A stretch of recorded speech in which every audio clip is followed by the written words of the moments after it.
This is Border Blitz, an extreme custom map made by he who shall not be named. This map is currently at number 11 on the map list, which is a list of the top 50 hardest custom-made community maps in Bloons TD6. And this map has a special gimmick. It's small towers only. I'll explain what that means a little bit later, but let's get started. Alright, so we have the start for this map. Probably the second hardest part. It's a ninja dart start. Technically you can do triple dart, but it's really, really bad. Waste space and money, because you're not going to be needing those darts, and you want good spots on this map, and triple dart start will take it away. As you just saw on round 6, this early game is going to contain significant ninja micro. And that wouldn't be too bad if it was just a set pattern you could remember. But the micro you have to do can change based on the pixel differences of your ninja spot, which is absurd. Yeah, round 6 and 7 are a nightmare to figure out if you don't know the micro before. Even if you know the micro before, they can still be a bit annoying to figure out just because you have to change your micro just a little bit. This was actually the second time I completed this map. I beat it once before, but forgot to record. So that's kind of funny. But yeah, round 9 also required a bit of ninja micro. Wasn't too bad though.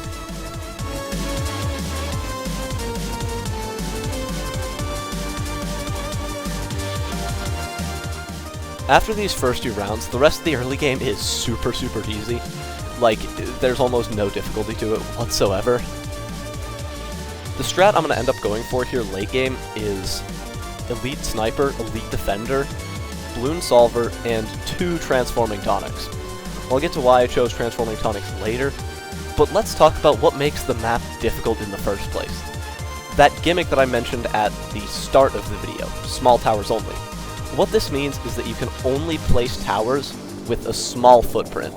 So, darts, snipers, tacks, glues, ices, ninjas, and alchemists. I might have missed one, I don't think I did. But yeah, not being able to get village buffs, or even a hero at all, because all heroes have medium footprints, means the map is just way harder, and you're pretty much locked into one of a few strategies. That's why this map is so difficult in the first place. The standard strategy to beat this map is just Axis of Havoc, which is all 3 tier 5 snipers. But I thought it would be funny if I went for a different strategy, which was Elite Sniper, Elite Defender, and Solver. But that ended up working probably easier than the original intended strategy, which is kind of crazy.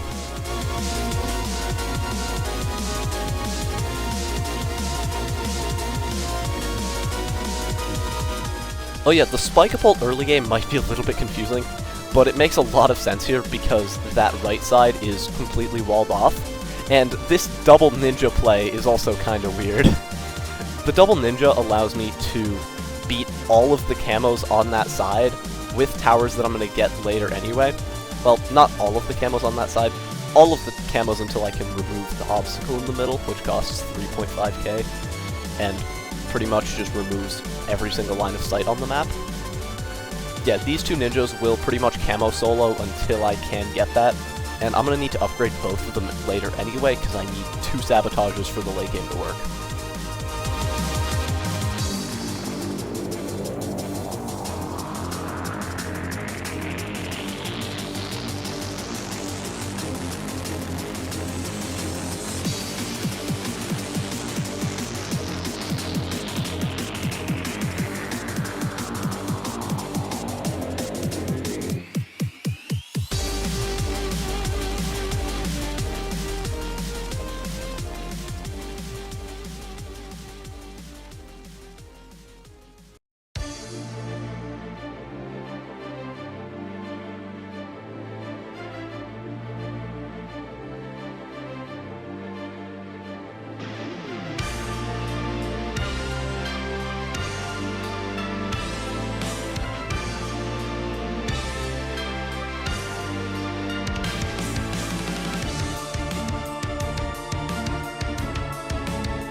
My round 40 solution here was a 203 semi-automatic sniper with an AMD'd bouncing bullet.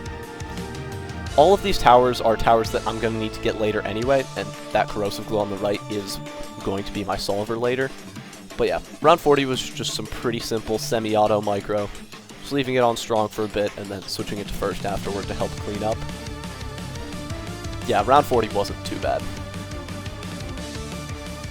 Unfortunately, I couldn't remove the obstacle for 42, so I had to get espionage on one of the ninjas.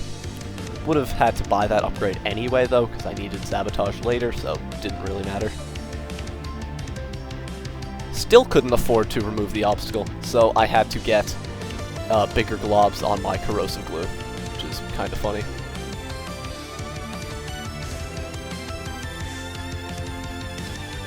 Finally, on 44 here, I can remove the obstacle, which is incredibly laggy.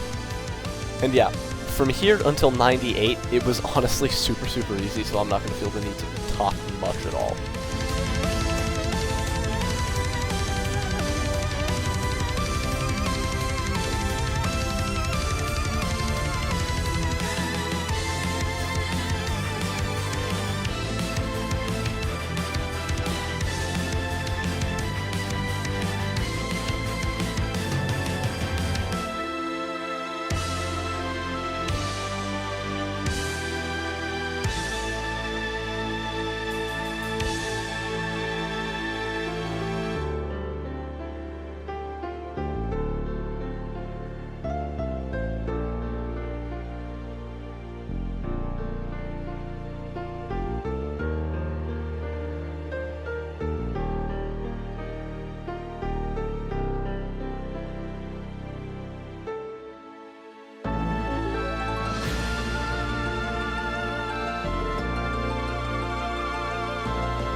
I afforded Elite Sniper here on round 59. This guy just wrecked the mid-game, like he absolutely destroyed it.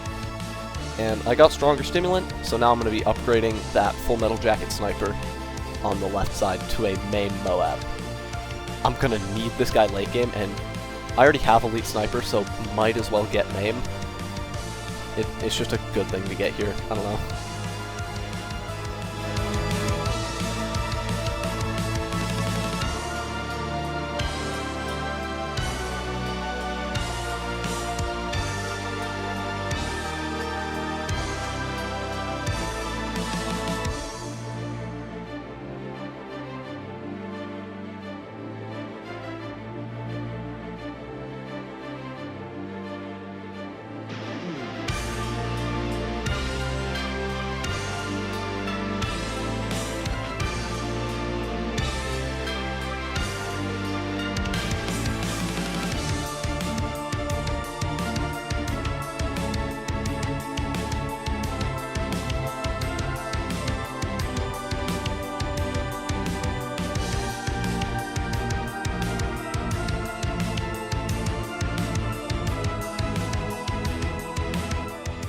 I afforded Solver right at the start of 81 here, and Solver is pretty much just going to solo all of the cleanup duties on the right side while our snipers take care of the left side and like the bigger layers.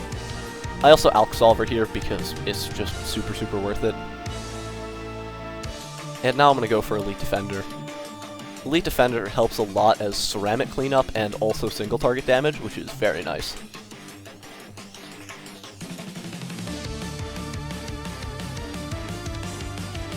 Now I get these embrittlements.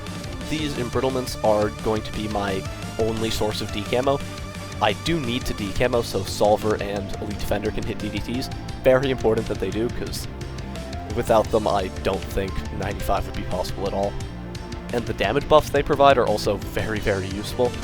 The left one will also help significantly on round 100. Like, it's probably the only reason round 100 even works.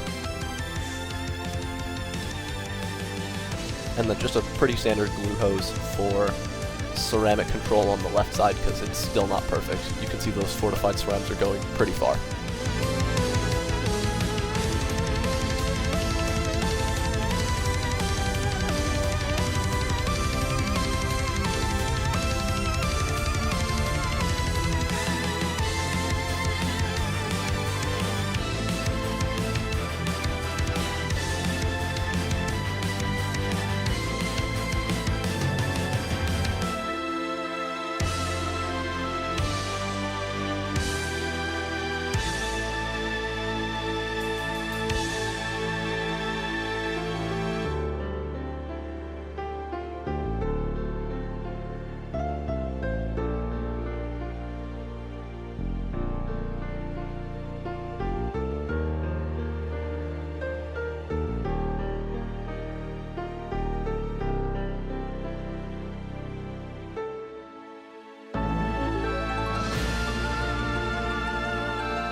'95 always looks super close no matter what I do, but I've never actually lost to it. It's a very weird round. I don't really know, but it works. On 96 here, I buy a concoction. This guy is going to become a transforming tonic later. If I put it just slightly higher, round 100 would have been so much easier, but that's fine, I guess. Yeah, no, okay, so I said earlier that I was going to explain why I go for transforming tonics. I went for transforming tonics because they are incredibly strong area damage and do very, very well with the current setup I have. They synergize pretty well with Bloom Solver, and Bloom Solver is like my main DPS on the right side. So they're just a very, very good pickup. And they also make round 100 like remotely possible, which is kind of crazy.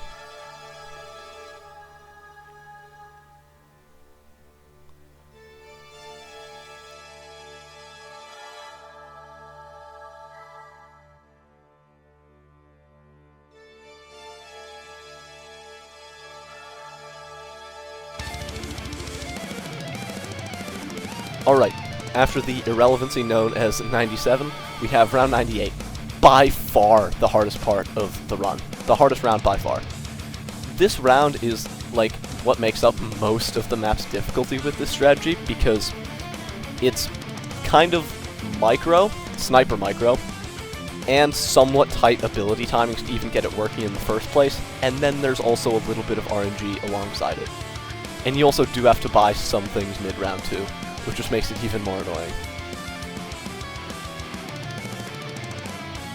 Like, I put Elite Sniper to close here so that it would fully prioritize the right side, because the way I had to beat this round was to instantly try and kill the right side as fast as possible while stalling the left side with Maim, and that ended up working. And if Elite Sniper's on first, it'll shoot a few shots on the left, but that will kill you for some reason, which is pretty funny.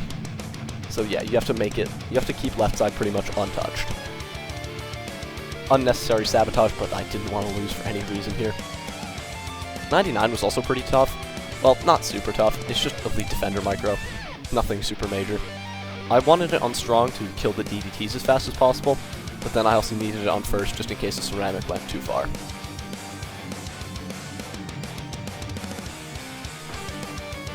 Not the worst 99 of all time. And then for round 100, I get my second Transforming Tonic.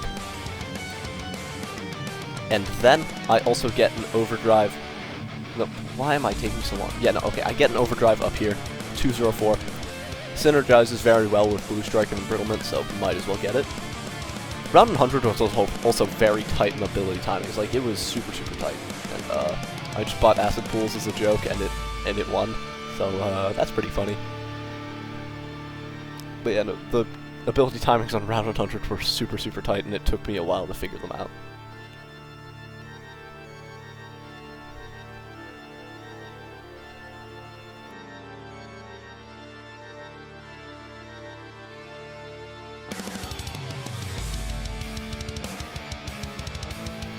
And boom! With that, I had beaten Border Blitz, the hardest small towers only map on list. No, I don't count Twitch signals because that uses pad, so technically not small towers only. But anyway, Acid Pools Transforming Tonic OP. I hope you enjoyed this video. Have a nice rest of your day, and goodbye.